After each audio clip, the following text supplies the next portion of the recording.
अगर है वो मैडम जी लाइए कार्ड। ये रहा रंजीत की रिहाई का कोर्ट से ऑर्डर।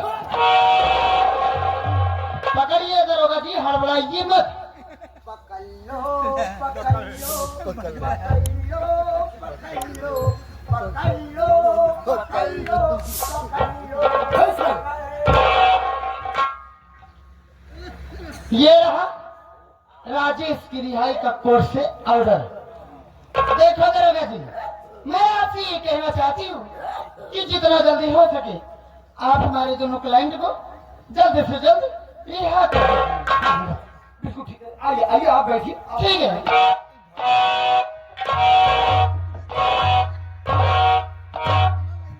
लुटनवा भी साहिब, अब का होगा बे? अब दोनों दिन पे लाएंगे। एक काम कर, हाँ, ये दोनों कागजात ले जा। उन लोग को लीवा किधर ले गए? मैं रंजीत राजेश को। अरे सारे दोनों मोटा सारे मेरे पे खींचने में हमको मार देंगे। अबे माँ मेला खत्म हो गया, 2-4 कांस्टेबल और सब ले ले। हाँ लगन में तो छुट्टी भी हाँ है। अबे कहीं कोई छुट्टी नहीं जा। एक बात यार लगन हमारे लिए भी है इस पर वो तो आप तो रन पीछे ला गए। चल सामने ले लो।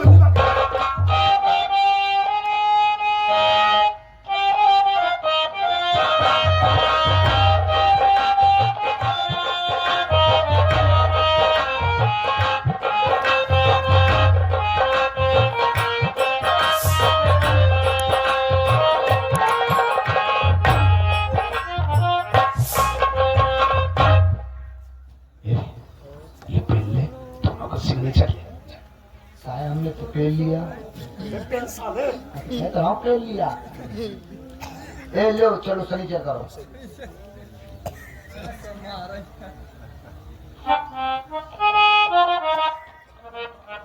नमस्कार भैया। बात बिना करें जाओ वहाँ का। मैं जल्दी कहाँ जाई भाई? आए वो बुलाओ ना। भैया उन्हीं घरे साल में देखी। हाँ अरे दिन आज मैं एक दिन लगे थे आगे रात के 15 मिनट और रह गया। अपना सुनो, मैं थामा अपना काम करो। ले चाहे का साइन यार। चाहे में आया साइन तरफ चाहे करने आई। चलो ठीक हो गया बे? राह जाता हाल बुलाना। काम करें? कहाँ तो कर ये शिकायत बीच में पीछे न करोगे। कहे अगली बगली कर को क्यों क्यों हुई जैसा? अगली बगली के देखते हो कि हो जाए चली लेकिन ते बीच में न कर दे। बेचारे मेरे को गुस्सा ना मौका को घुसे दे देते। एकदम धीरे धीरे कर। हाँ से छुआ झका लीजिए। जनाए ना तुझी क्या? अरे जना चाहने जनाते अपन छुआ झका ली बात। धोखा जनाई नहीं। हाँ ठीक है धोखा जना ठीक है। ठीक है? जा खाना और सब दे ही ना भाई ले अब हो गया बे? क्यों बनाता तो बताओ ला दिया। तेरे सारे के तरह बना करे तो उतने से जो लगा के दिन मार फाड़ गए। कई दिन साल मोन लिया। मूड ने ले तो काफी सोचता काम ताता दिखाओ बागिया कराए क्या होते मार फाड़ गए। मोन लिया सर। क्या? पेनियल में सरकारी पेनी सारे का पचेंगा हो गया। खिलाई क्या गया?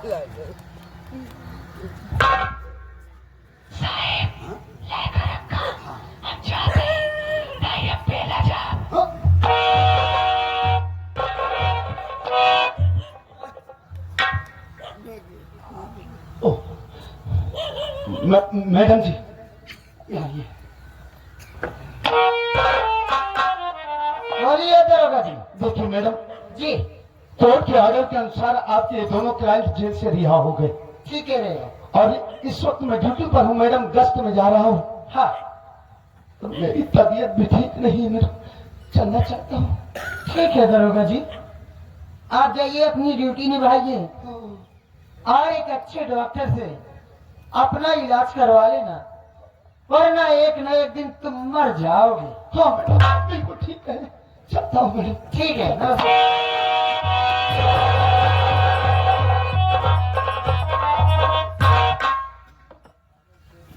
छोड़ ना जाने दे साले को। क्या जाने दो भैया, ये इंस्पेक्टर साला इतना बेदर्द इंसान है। हमको धोखे से अरेस्ट किया और थाने लेकर जा रहा था ना, इतना बेरहमी से पीट रहा था जैसे इंसान जानवर को मारता है। मैं समझ सकता हूँ राजेश, लेकिन हम वक्त का इंतजार करेंगे। एक बात नहीं समझ पाया मुन्ना मैं कि हम दोनों भाई तो जेल में थे, हमारा केस लड़ने के लिए वकील कौन किया, कोर्ट फीस, वकील फीस, और सबसे बड़े ताज्जुब की बात यह है कि हम दोनों भाई कोर्ट से बाइज्जत बरी होके रही है। अब भैया हमने आपसे बताया था, शायद आपको याद न हो, जब आप जेल चले गए भाभी माँ की तबीयत खराब थी, मैं स्टेशन पर भीख मांग रहा था। उसी स्टेशन पर मेरी मुलाकात एक वकील साहिबा से हुई जिनका नाम ममता है। ममता जी ने हम दोनों भाइयों का केस लड़कर हम दोनों भाइयों को बाइज्जत बरी करा दिया। और एक बात मैं आपसे बता नहीं पाया, मुझे माफ कर देना भैया। अरे कौन सी बात है, बोलेगा? भैया हमने आपकी नामौजूदगी में भी आपसे बताए ममता से शादी कर लिया। सच कह रहा हूं। ए मुन्ना, तेरी खुशी में तेरा भैया खुश है, हमसे नहीं मिलवाएगा? क्यों नहीं मिलाऊंगा भैया? बोला। ममता जी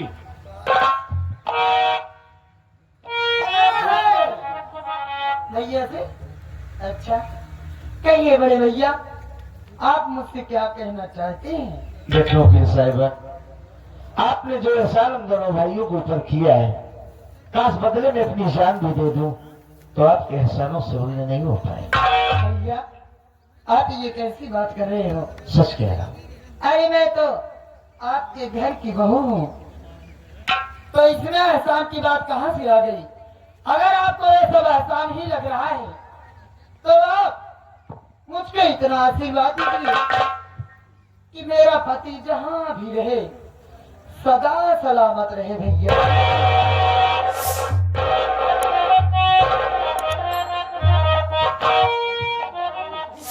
सदा सुहागन रहो, देखो रहो, पूतो फलो। मालिक इस जोड़े को ताक़यामत तक खुशहाल और आबाद रखे।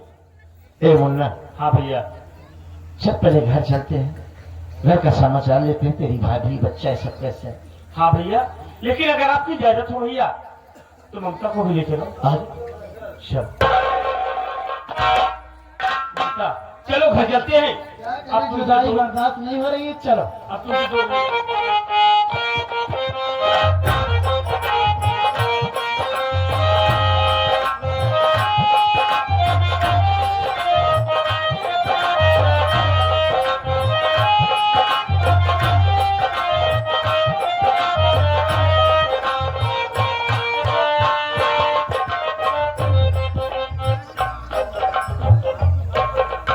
बंदरवा थारे गई, रिपोर्ट है दिखलाने के लिए।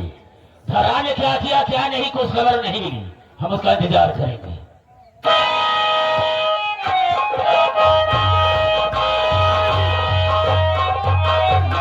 खत्म हो गया मंत्री जी, खत्म हो गया। इस वजह धराज इतना घबराया क्यों है? बात क्या है? क्या हुआ? क्यों परेशान हो? एक गिलास पानी मिलेगा क्या? हमें जानना चाहेंगे तुझे हो क्या गया है। अरे ये पूछिए क्या नहीं हुआ सर। आप ही अच्छे तरीके से जानते हैं कि आपकी बहन ममता रंजीत और राजेश का केस लड़ रही थी। ये तो खूब अच्छी तरह से जाता। अरे आपकी बहन ममता उन दोनों का केस जीत गई और कोर्ट के ऑर्डर के अनुसार वो दोनों जेल से रिहा हो गए। अब क्या होगा मंत्री जी? एक काम कीजिए, आप मेरा इस बलरामपुर थाने से किसी दूसरे थाने में ट्रांसफर करवा दीजिए। अब मैं आ नहीं रहा। रात तेरा दिमाग में खराब हो गया है। उन दोनों के डर के मारे थाने को छोड़कर दूसरे थाने में जाना चाहता है। अरे राजेश को मैंने बहुत मारा तो बहुत गुस्से में है। कुछ नहीं होगा, हम हैं तेरे साथ ही। क्यों परेशान होता है? लेकिन धर्राज, वो ममता मेरे रास्ते का रोड़ा बन गई है, मेरे रास्ते का कांटा बन गई है। कुचल दो उस रोड़े को, उस कांटे को निकाल करके हमेशा हमेशा के लिए फेंक दो। मतलब नहीं समझा? नहीं? तो सुनो मेरी बात को।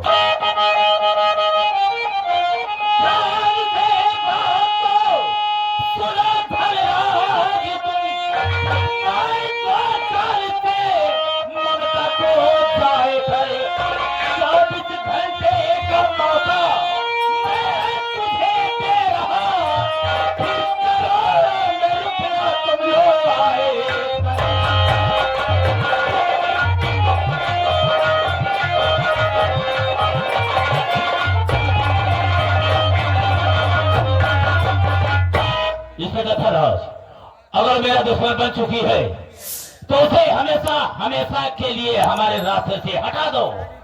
हम 24 घंटे का मौका तुझे देते हैं और जिस वक्त मारकर उसे आएगा हम 1 करोड़ रुपया तुझे देंगे।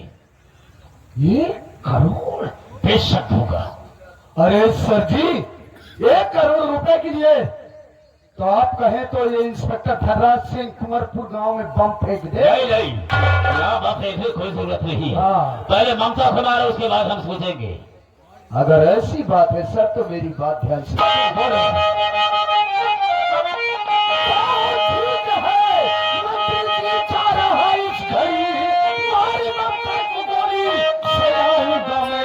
24 घंटे का मौका कर मुझे दे रहे, काम पूरा सभी करने वाला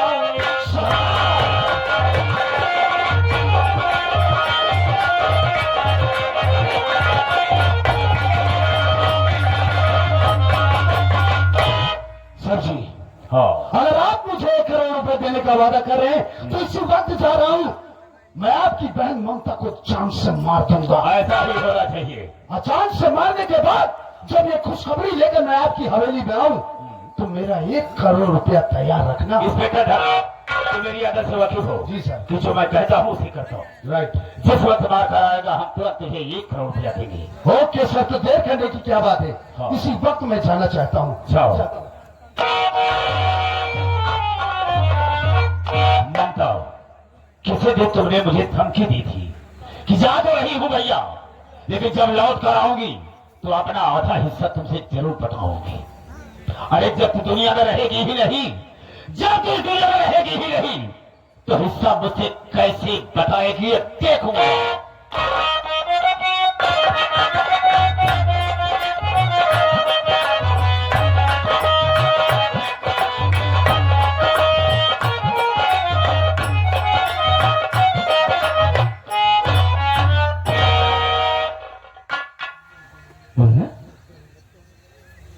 घर में ताला लगा है तो तेरी भाभी ने बच्चा सब कहाँ गए?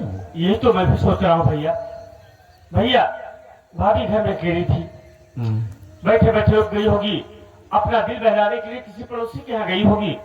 हम आवाज देते हैं, भाभी मेरी आवाज सुनेगी तो दौड़ कर जरूर आएगी। बोला भाभी माँ! भाभी माँ!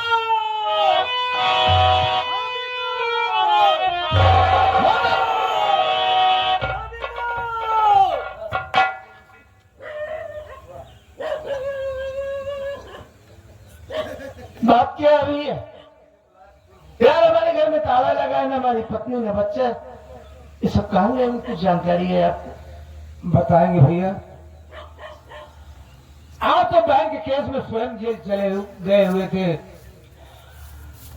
और आपका भतीजा बहुत बीमार था। आप वादा करके गए थे कि मैं पैसा लाऊंगा, अपने बेटे की दवा कराऊंगा। आप आने में देरी कर दिए।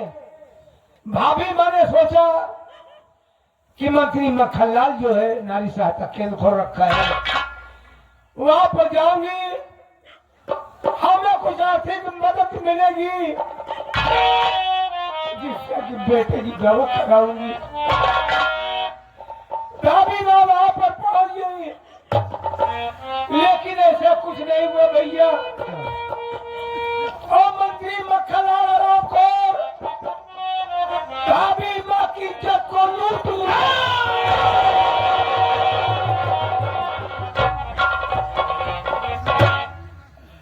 इज्जत लूटने के बाद आपका बेटा नहीं, आपका भतीजा और जो दूल्हा बच्चा जो कि दुनिया में नहीं देख पाया था, क्या हो बेटा? और आपको मंत्री मक्खनलाल अपने पैरों से कुचल कुचल के मार डाला।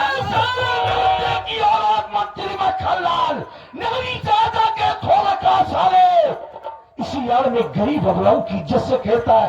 अरे तुझे कुत्ते की मौत मारेगा साले, टुकड़े टुकड़े कर देंगे, जिंदा नहीं छोड़ेंगे।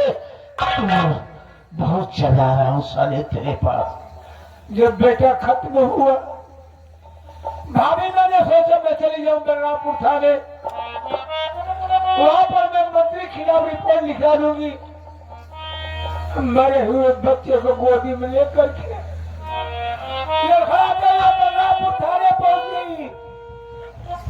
यहाँ पर इंस्पेक्टर धर्राज मौजूद था। भाभी माँ पैरों पे गिर पड़ी, बोली साहब हमको इंसाफ चाहिए, हमारी इज्जत लूटी गई, हमारे बच्चों को बेरहमी के साथ मार दिया गया।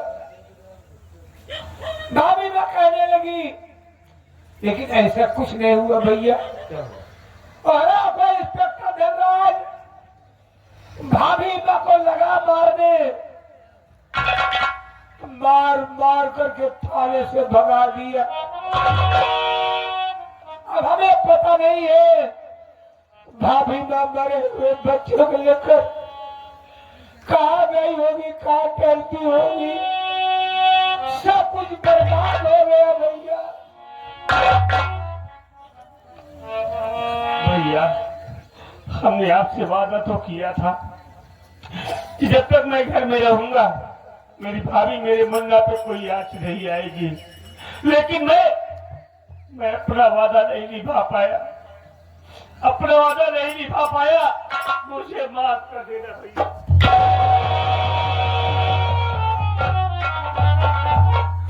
अरे राजेश, इतिहास कहा है कि जब गरीब के आंसू सोने बने हैं ना तो एक नया इतिहास लिखा गया है।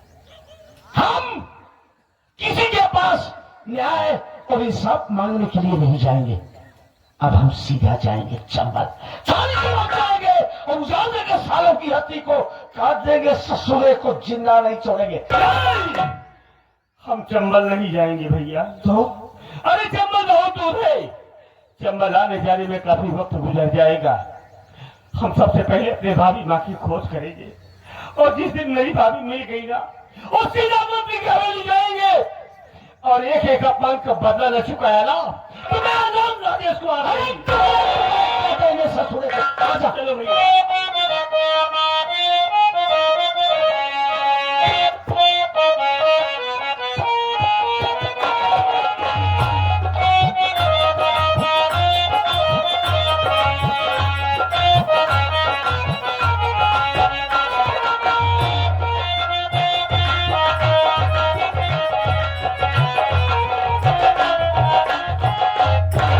क्या बताऊं, मेरे राजेश ने मुझको यहीं पर बुलाया।